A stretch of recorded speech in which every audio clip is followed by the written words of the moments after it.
Olá pessoal, tudo bem? Terça-feira por aqui e eu estou começando mais um vlog neste canal, dessa vez com a leitura de Bem-vindos à Livraria Rio Nandong.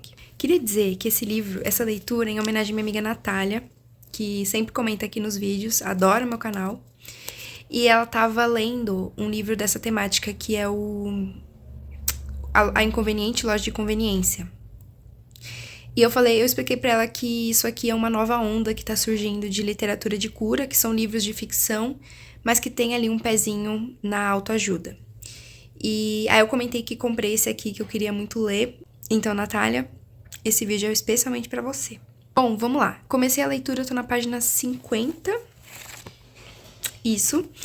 E, assim, ele é realmente o que eu disse. É um livro de ficção que tem um quê de autoajuda. Então, é um livro cheio de frases. Vocês podem ver que eu já marquei um monte de coisa. Mas é bem bonito. E é um livro muito aconchegante, assim. Acho que eu tô lendo no friozinho e tá sendo perfeito. Apesar do livro não se passar no inverno, eles estão meio que no verão. Eu vim do livro do Rafael Montes, terminei ontem, e é um livro bem pesado. E esse aqui é uma coisa bem aconchego, livros, café. Fala muito dessas duas coisas, livros e café. Porque é uma livraria que tem um espaço de cafeteria e uma das personagens é a fornecedora de grãos de café. Então tem conversa a respeito do grão, do tipo de grão, como preparar um bom café. E é isso, é um livro muito cotidiano, assim. Tem a protagonista e ela contrata um funcionário para sua livraria. E a gente vai vendo o dia a dia deles trabalhando na livraria. O Minjun, que é o funcionário, aprendendo a fazer café, a entender de café, que ele aprende junto com a moça que fornece os grãos para eles, e vai ali se criando meio que uma coisa de amizade. Tem reflexões a respeito da vida, a respeito de livro, então é um livro que tem indicação de livros, tá? Já vi uns 2 pelo menos, e é um livro gostoso, gente, muito aconchegante, é isso que eu posso dizer, tô adorando.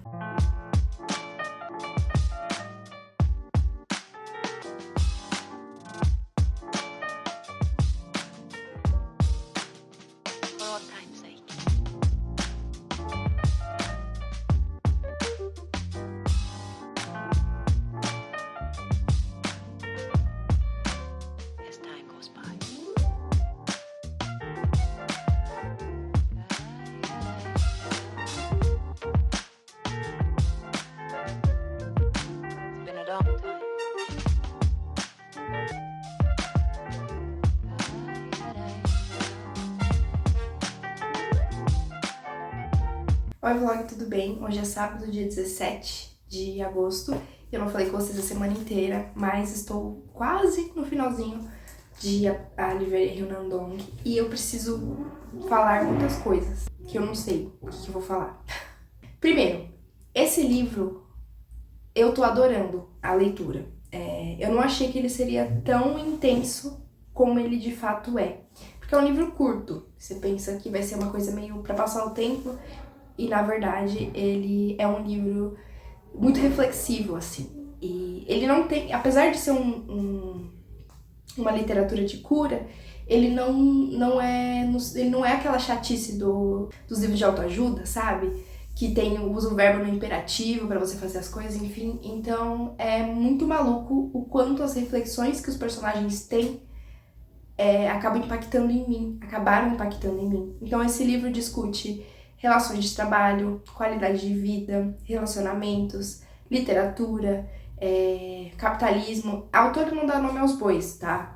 Isso é um ponto que às vezes eu acho que falta um pouco de autores serem mais corajosos e falarem, poxa, a gente tá vivendo isso porque estamos dentro do sistema capitalista.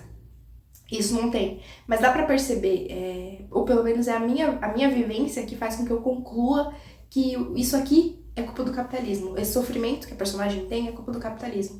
Então, o livro é repleto de reflexões. Eu tava conversando com a minha amiga Natália, que ela leu, né, a Inconveniente Loja de Conveniência, que também é nesse estilo de literatura, e que ela fala assim, o livro não tá curando, não tá me curando. E, de fato, é um livro que não vai te curar.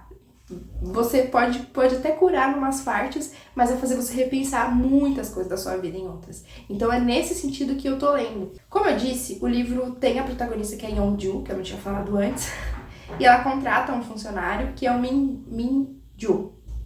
E tem um capítulo do Minju que ele me deixou, assim, gente, completamente pensativa, porque o Minju foi aquele menino que entrou na faculdade, ele fez uma boa faculdade, mas quando ele terminou a faculdade, ele não encontrou um bom emprego. E ele ficou muito tempo procurando. Isso deixou ele muito frustrado, porque ele esperava que a vida ia mudar, a vida ia melhorar quando ele saísse da faculdade. E isso pega muito no lado pessoal meu, que foi a mesma coisa que eu senti quando eu terminei a faculdade. Eu terminei a faculdade ano passado, e o ano virou e eu me senti perdida. Porque cadê o meu emprego dos sonhos? Cadê o meu emprego bom? Sabe? E a vida real não é assim, né? Não estou falando que meu emprego atual é horrível, não é isso. Mas é que as coisas não são imediatas. Às vezes elas nem vão acontecer. E ele ficou tantos meses procurando emprego, que ele se sentiu frustrado. E no fim das contas, ele falou, quer saber? Cansei disso, não quero, sei lá, trabalhar no mercado financeiro. Eu não lembro a área de formação dele. Mas ele decidiu simplesmente que ele queria se tornar um barista. E ele se torna o barista da livraria Rio Nandong. E ele é muito mais feliz aqui, porque nessa rotina dele de barista, ele faz os cafés, ele tá aprendendo a fazer café, ele consegue fazer yoga, né? Ele consegue viver. E ele tem uma pressão da família de que, quando você vai arrumar um emprego de verdade, sabe esse tipo de coisa? Mas ele tem uma vida confortável. Ele fala, não preciso ganhar rios de dinheiro para estar confortável. Preciso de um emprego que pague o suficiente para me manter a minha vida e tá tudo bem. Eu fiquei pensando, caramba, que legal. Às vezes eu queria largar tudo e abrir uma livraria no interior, sabe? Ou qualquer outra coisa que não me exigisse tanto. E, enfim, aí esse livro tem um pouco os personagens que vão refletindo sobre as suas vidas na livraria, discutindo as suas relações. Tem uma outra personagem que ela tem que ela tem um marido horrível, que não dá atenção pra ela, que só exige dela, e ela chega um belo dia aqui e fala, amigos, estou me separando. E todo mundo fica chocado. Mas eu entendo que essa foi a libertação que ela precisava, sabe? Então tem um pouco disso. E ela conta como é difícil você abrir uma livraria de bairro, né? E aí que a autora começa a discutir a relação das livrarias, que hoje em dia no Brasil especificamente tem muito pouco, eu imagino. Porque hoje é muito difícil você manter uma livraria, né? Tem tantas Amazons pela internet que as pessoas compram, e ela fala o quanto é difícil manter uma livraria independente, que é o caso da Rio Nandong, uma livraria pequena, mas tanto que a Yeonju, ela dá um prazo ali para período de que a livraria vai estar aberta, porque às vezes nem ela acredita que ela vai conseguir fazer com que a livraria continue aberta, mas ainda assim ela não desiste de tentar. Então ela foi um pouco receosa de não dar certo, mas ela fala que se não tivesse aberto a livraria Rio Nandong, ela se arrependeria. Então isso é muito interessante da gente tentar arriscar as coisas, mesmo com a probabilidade de dar errado. Porque assim, a probabilidade de dar errado e de dar certo é a mesma, é 50% de qualquer coisa que você faça. Então tem um pouco essa reflexão. É um livro que ele é sobre livros, mas não só. Assim, eles discutem o mercado editorial, a Yeonju, ela faz book talks, ela chama autores coreanos. O livro indica livros aqui também, tanto livros ocidentais quanto livros coreanos e japoneses, enfim. Então, ele discute livros, mas não é o foco. Acho que o foco são as pessoas que frequentam. Então, além do Minjun, tem a Jimmy, que é uma moça que vai na livraria pra fazer crochê. E quando ela chega, ela acha o ambiente muito confortável. E aí, pra ela não dar prejuízo pra livraria, ela começa a pedir café a cada 3 horas, porque ela passa o dia inteiro na livraria. Ela chega, pede um cafezinho, depois de 3 horas pede mais outro, pra que ela gaste dinheiro na livraria e que pague esse tempo que ela fica lá dentro. Tem um menininho, um estudante, que a mãe dele manda ele pra livraria porque ele tá meio sem perspectiva de vida, não quer fazer nada. E ela fala, vai lá, lê um livro. E ele não gosta muito de ler, mas aí ele conhece as pessoas que frequentam a livraria com assiduidade, ele conversa, ele adora, o nome do menino é Min Cho.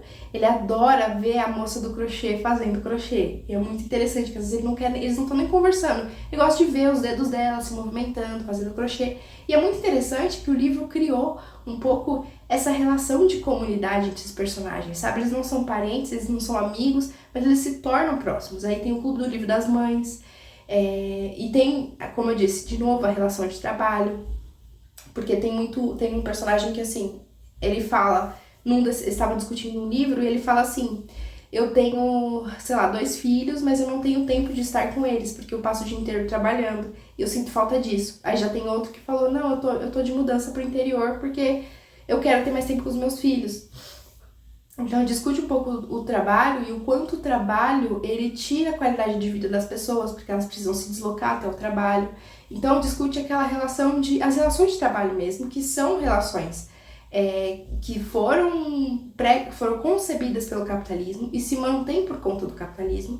Tanto que essa discussão de 4 dias semanais não chegou no Brasil ainda. A gente está discutindo o fim do 6x1. É muito gostoso de ler, mas ao mesmo tempo é muito incômodo, porque são coisas que eu vivo, que as pessoas vivem no dia a dia e que elas sentem falta, sabe? Eu sinto muita falta de algumas coisas que eu precisei sacrificar porque eu trabalho fora. Então tem um pouco isso, assim, aquela sensação de, poxa, que bom que eu tô trabalhando, eu tenho um salário pra comprar as coisas que eu quero, pra fazer as coisas que eu gosto de fazer, mas ao mesmo tempo não sobra tempo, sabe? Eu quero ir no cinema, mas eu tô tão cansada, eu não vou ficar dormindo em casa.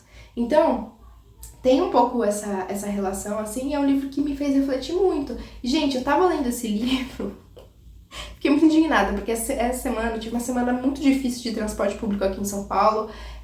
Deu problema no trem, deu problema no metrô, o ônibus também impossível pra entrar, enfim, horrível. E eu tava lendo eles discutindo as relações de trabalho e eu amassada numa lata de sardinha na linha vermelha pra descer na Sé, sabe isso? Então eu fiquei, assim, ao mesmo tempo que é um livro que é conforto, porque é gostoso de ver os personagens aqui indo na livraria, é muito desconfortável porque eles estão discutindo coisas que eu passo e que eu não me sinto confortável de passar, mas é que não tem outra opção por enquanto, sabe? Eu sempre gosto de reiterar que é por enquanto, que em algum momento vai ter. E outra coisa que dá pra ver aqui é muito a cultura coreana de se relacionar. E não é um romance romântico, tá? Não esperem por isso. Inclusive, eu achei muito legal que os personagens criam mesmo uma amizade genuína entre eles, sabe? A moça que vende café pra livraria, a livreira, o funcionário dela. Aí tem um dado momento em que uma pessoa começa a se declarar pra outra.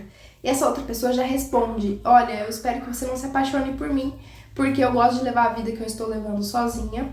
E eu sei que se tiver uma outra pessoa comigo, isso não vai acontecer mais. E eu achei muito interessante porque é uma coisa que falta no Brasil. Eu tava discutindo ontem com a minha sogra, que falta no Brasil a gente ser mais verdadeiro e aceitar a verdade.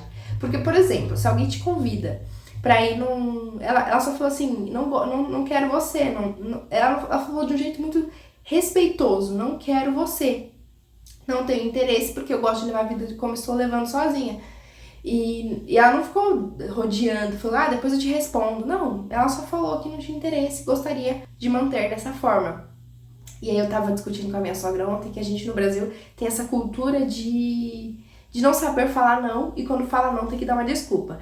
Fulano te chama pra uma festa, fala: não vou porque eu tenho compromisso, não vou porque eu tenho aniversário de não sei quem. Por que a gente não pode simplesmente falar: eu não vou porque eu não tô muito afim, sabe?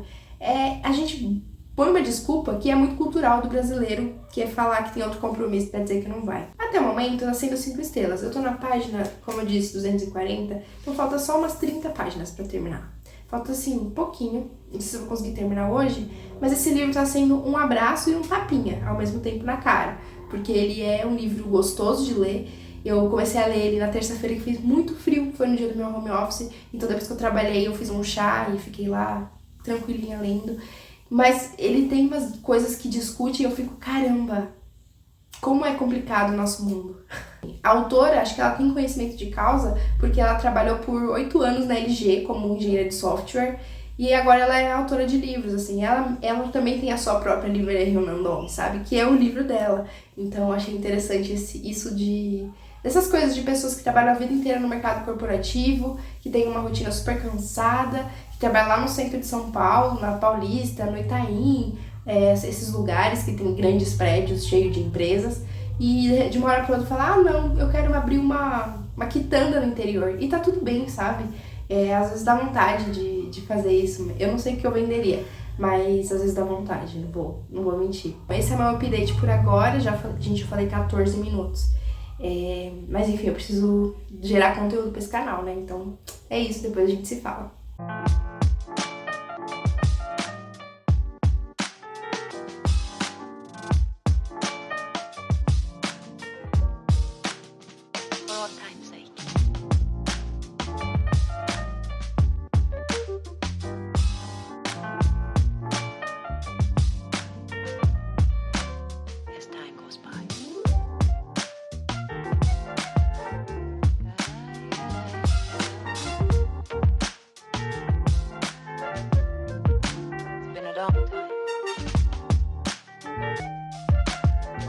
Oi vlog, tudo bem? Vim aqui finalizar este vídeo. E antes de falar sobre o Bem-vindos à Livraria Ryunandong, eu preciso dizer que eu tive uma semana bem difícil. A semana foi difícil no sentido de deslocamento. Eu trabalho em São Paulo, mas não moro em São Paulo. E isso, o processo de ir até o trabalho é muito desgastante. E é engraçado que eu sempre escuto no metrô, vira e mexe, as pessoas falando assim: ah, o meu trabalho não me cansa, o que me cansa mesmo é o deslocamento para o trabalho. E isso não poderia ser mais sério em quem trabalha nas cidades ao redor de São Paulo e tem que ir até o centro de São Paulo para trabalhar, enfim. Então eu fiquei muito cansada e a minha saúde mental estava meio abalada por isso. Não pelo trabalho em si, mas pelo deslocamento, por tudo que eu tenho que passar para chegar ao trabalho, por tudo que eu tenho que passar para chegar na minha casa. Isso desgasta um pouco e eu fico bem, um pouco desestabilizada assim.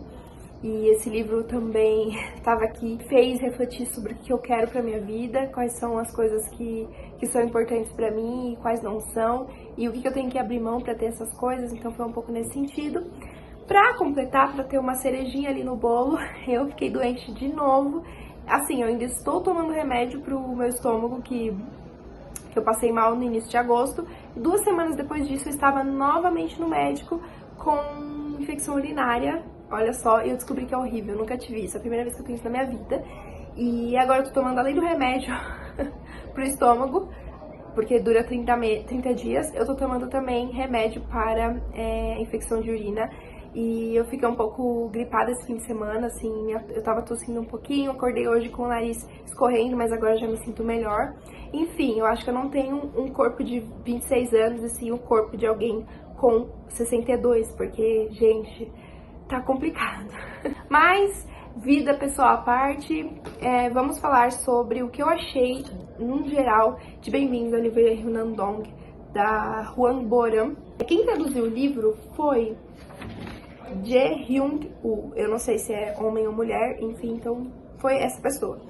Primeiro eu queria dizer que eu gostei muito da tradução no sentido de, do meu ponto de vista, de alguém que conhece um pouquinho, assim, bem pouquinho, de como os coreanos costumam contar histórias, né? E eu acho que ficou muito bonito, ficou muito bem feito na questão dos nomes, porque a Coreia tem alguns costumes diferentes de modo de tratamento do que no Brasil. Eles são muito formais e, enfim, tem ali algumas regras de tratamento com as pessoas, então isso foi muito bem passado pro livro. E eu acho que para quem não conhece nada sobre a cultura coreana, vai se dar bem na leitura, sabe? Além disso, é um jeito muito coreano, assim, de contar histórias, eu diria também. É muito direto ao ponto, mas é singelo, e isso são coisas que eu já vi muitos K-dramas por aí, assim. Eles são, é claro que tem algumas barreiras de diferenças entre nós e eles, né, como culturalmente falando, mas eles são muito diretos ao ponto e singelos também. A forma polida disso que tem aqui nessa história é muito bonita de acompanhar, né? E eu acho que a sinceridade também é muito legal. Eu tava discutindo também com a minha sogra que no Brasil, a gente tem um costume de, quando não queremos ir num evento, ao invés de falar, ah, eu não vou porque eu não quero, ou eu não vou mesmo, a gente fala, ah, eu não vou porque eu tenho que fazer tal coisa, ah, eu não vou porque eu tenho um compromisso. A gente nunca é sincero, porque temos sempre o receio de magoar o outro, sabe? E isso aqui não acontece, já é muito direto ao ponto, acho que eu até cheguei a discutir com vocês. E vocês lembram que no take anterior eu falei, olha, a autora claramente está discutindo a relação capitalista de trabalho, só que ela não dá nome aos bois. Queria dizer que esta mulher deu nome aos bois aqui nas últimas páginas do livro, e foi bem legal, assim, ter visto o quanto que ela é consciente sobre o que ela está escrevendo. É claro que já parecia que ela tinha consciência, só que ver a palavra lá escrita, eu acho que me empolga mais, assim, sabe? Então é um livro que foi muito ao encontro com as coisas que eu penso, assim, sobre realmente relações de trabalho. Então é um livro que vai discutir qualidade de vida. O que é qualidade de vida para cada um, sabe? O que é o trabalho para cada um? E a gente tem uma gama de personagens que vão pensando diferente. Por exemplo, tem uma pessoa que gosta de trabalhar de segunda a sexta, tem uma pessoa que prefere trabalhar meio período, tem uma pessoa que largou o trabalho para ter uma vida mais tranquila, assim como tem uma pessoa que não se vê sem aquele trabalho de 9 horas por dia, de segunda a sexta, pegando o metrô para ir até a empresa, sabe? Então tem todo tipo de gente aqui. E é um livro que discute muito isso, mas ele não tá aqui para propor uma mudança. ele tá aqui pra, talvez, pra ele propor uma mudança interna, eu diria. Acho que é um livro, realmente, é uma ficção de cura, porque ele faz a gente refletir na nossa própria vida. E foi um livro que me fez refletir muito, porque a gente tava lendo isso daqui na CPTM, às 6 da manhã, e tava lotado o trem, sabe? Eu queria sair correndo, mas eu preciso trabalhar, entende? Então, o que eu posso fazer para ter uma qualidade de vida no meu tempo livre? O que eu posso fazer para ter um tempo livre e aproveitar ele de fato? Mesmo que seja aproveitar fazendo nada, mas eu senti que eu aproveitei aquele momento. Então, é um livro que tem muito isso. No final, também tem discussão a respeito dos livros, né? No geral, como manter uma livraria pequena, uma livraria de bairro, que é um problema que não tá aqui no Brasil apenas, não é restrito ao Brasil, mas também tá lá na Coreia do Sul. Só um parênteses, a minha voz tá meio zoada, então eu tô com dificuldade pra falar, mas seguimos. Então, eu gostei imensamente da leitura, eu recomendo muito. Ele vai ser um livro difícil em alguns momentos. Teve uma vez que uma coisa que eu li aqui, que eu fechei o livro e falei, não quero ler, eu fui conversar com a minha amiga, porque ela passa mais ou menos pela mesma situação que eu, da vida do jovem pós-faculdade, sabe? Então, é bem maluco, assim, mas o tempo que ele é um livro muito aconchegante. Eu comecei a ler ele naquele frio da terça-feira passada, e eu terminei hoje, no domingo de manhã, com tranquilidade, mas eu li esse livro também em momentos conturbados da minha rotina. Então ele tem um pouco disso, assim, ele tem a calmaria, mas também tem ali, ele mostra que a vida não é simples, ela também é conturbada, ela também tem problemas. E também é aquele tipo de livro que fala assim, olha, eu sei que você está sofrendo por isso, mas você pode ter espaço para sofrer por isso. O seu problema não anula o do outro, porque tem gente que é assim. Eu sou assim. Eu tô chorando aqui porque eu perdi o prazo de uma coisa. Mas, poxa, tem gente passando fome. E assim, é triste. É claro que é muito triste, mas a gente não tem que ficar medindo o nível de tristeza. Eu acho que a gente tem que se permitir ficar triste por aquele acontecimento, por mais que ele seja mais simples, do que, enfim, tentar ficar bem. Assim, não, processa o sentimento, depois você fica bem. Então, olha só. Eu até anotei coisas, gente, é um livro lindo, lindo, lindo. Eu amei, eu não esperava que eu ia gostar tanto quanto eu gostei de Lemins Oliveira Fernandon. Eu não sou muito leitora de autoajuda, e foi o primeiro literatura de cura, né, Healing Literature, que eu li, e eu gostei muito. Não acho que eu vou pegar um próximo desse mesmo tema, porque é um livro que exige um pouco, ele tem um pouco a ver com o momento da pessoa que tá lendo, e ele me pegou no momento perfeito da minha vida. E é isso, enfim, eu gostei muito, recomendo muito. Tá aqui, esse livro tá 5 estrelas e favoritado de 2024. Já temos mais um favorito de 2024. E ele me fez refletir tanto, sabe? Ele me fez pensar tanto coisas boas quanto coisas ruins. Ele me fez enxergar escolhas que eu já fiz pra ter uma qualidade de vida maior, que me fizeram bem, de fato. E ele me fez pensar também em outras coisas que eu poderia fazer pra ter uma vida mais tranquila, sabe? Porque às vezes sucesso é uma reflexão do livro. Sucesso não é você trabalhar numa grande corporação, se tornar diretora, director e viajar ao mundo a trabalho. Não, às vezes sucesso é você abrir uma livraria, sabe, de bairro, e conhecer pessoas e ficar próxima dessas pessoas e proporcionar um espaço aconchegante para as pessoas. Ou até mesmo, sucesso é você aprender a fazer café, a escolher o grão certo, a preparar o café da forma correta para que ele saia mais gostoso, sabe? Então é um pouco isso, assim. O que é sucesso para as pessoas? Sucesso não significa só aquele quadradinho que a sociedade mais vê com bons olhos. Sucesso é também eu ter um canal no YouTube. Por mais que eu não tenha, sei lá, 100 mil inscritos, isso aqui não deixa de ser uma coisa de sucesso. Porque eu me empenho muito pra fazer, sabe? Não é uma coisa que eu faço de qualquer jeito, que eu penso em fazer. Eu edito os vídeos bonitinho. Claro que, de acordo com a minha rotina, gostaria de fazer mais, mas eu acho que o que eu já faço é suficiente, já me torna um sucesso. É um sucesso pessoal, não é um sucesso que eu tô fazendo pros outros. É por isso que eu continuo fazendo isso daqui. Porque se fosse pra estar em busca de uma coisa rentável de imediato, eu não estaria aqui, assim, eu já teria desistido, sabe? Então é um pouco isso, né? Discutir o que é sucesso e o que você tá fazendo com a sua vida, sabe? Pra você ter uma boa vida, olhar pra trás, lá no futuro, quando você for mais velho, e pensar, poxa, eu tive uma boa vida, sabe? Eu fiz um canal no YouTube que não era super famoso, mas caramba, eu me diverti, e acho que isso é importante, você se divertir. Depois dessa grande reflexão a respeito desse livro, que me deixou muito feliz e ao mesmo tempo bem chateada com algumas coisas, e me fez repensar na minha vida, eu encerro esse vídeo. Espero que vocês tenham gostado desse vlog. Nos vemos no próximo. Não se esqueçam de se inscrever no canal, deixar um comentário e um joinha pra mim. E até a próxima. Tchau!